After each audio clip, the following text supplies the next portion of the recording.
Assalamualaikum warahmatullahi wabarakatuh. Bertemu kembali dengan Mister Ekonomi.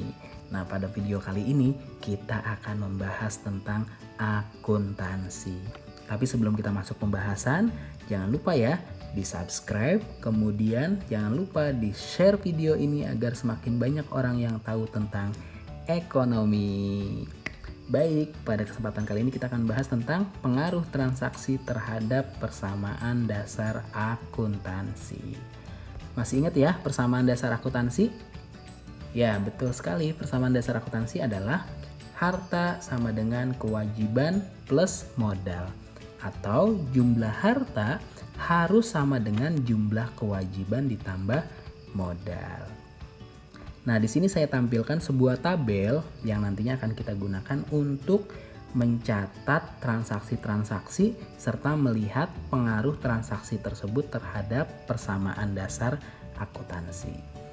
Langsung saja ya, jika ada transaksi seperti ini, pada tanggal 1 Januari 2019, Ibu Dewi membuka usaha salon cantik dengan menginvestasikan uang pribadinya sebagai modal sebesar 100 juta rupiah. Nah, bagaimana kita mencatatnya? Di sini di tabelnya ada tanggal. Berarti tanggal transaksi itu kita pindahkan, yaitu tanggal 1 Januari 2019. Ibu Dewi menginvestasikan uang tunai. Berarti di sisi harta ada yang bertambah, yaitu kas, bertambah sebesar 100 juta. Kemudian karena uang ini diinvestasikan sebagai modal, di sisi modal juga bertambah sebesar 100 juta rupiah. Keterangannya adalah modal awal. Kemudian jika ada transaksi tanggal 3 Januari 2019, salon cantik membeli perlengkapan dari toko ABC secara kredit sebesar 25 juta rupiah.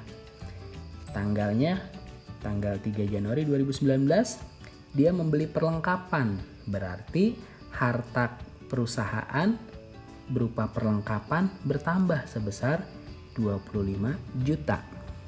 Karena dia membelinya secara kredit, maka akan muncul hutang. Makanya hutangnya bertambah sebesar 25 juta.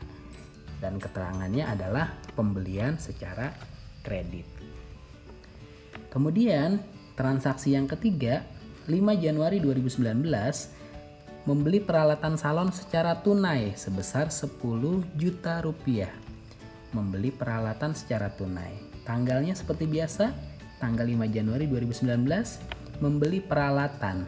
Nah, peralatan ini masuknya harta, berarti hartanya berupa peralatan akan bertambah sebesar 10 juta rupiah.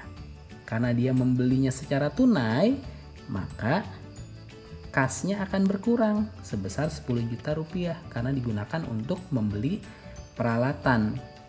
Ya, di sini saya kasih tanda merah dan dalam kurung menandakan bahwa itu sebagai pengurang saldo sebelumnya.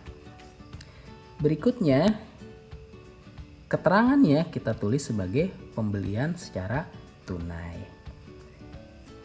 Nah, jika ada transaksi 10 Januari 2019 membayar sewa ruko untuk 1 tahun sebesar 15 juta. Tanggalnya kita tulis dulu, 10 Januari 2019 membayar sewa ruko. Karena dia membayar sewa berarti harta dia ada yang berkurang, yaitu berupa kas, berkurang sebesar 15 juta rupiah. Kemudian di sisi modalnya juga berkurang sebesar 15 juta rupiah karena dia gunakan untuk membayar sewa ruko. Nah, keterangannya kita catat sebagai beban sewa. Transaksi berikutnya tanggal 15 Januari mengerjakan pekerjaan menghias pengantin sebesar 20 juta. Tapi belum dibayar, akan dibayar bulan depan oleh pelanggan. Nah, kalau transaksi seperti ini, seperti biasa tanggalnya kita tulis dulu 15 Januari 2019. Ini disebutnya sebagai piutang ya. Karena dia mengerjakan pekerjaan tapi belum dibayar. Makanya disebutnya piutang. Makanya piutangnya akan bertambah sebesar 20 juta. Kemudian sisi modalnya juga bertambah sebesar 20 juta. karena ini dianggap sebagai pendapatan walaupun uangnya belum diterima tapi sudah menambah modal perusahaan. Nah, keterangannya kita catat sebagai piutang usaha.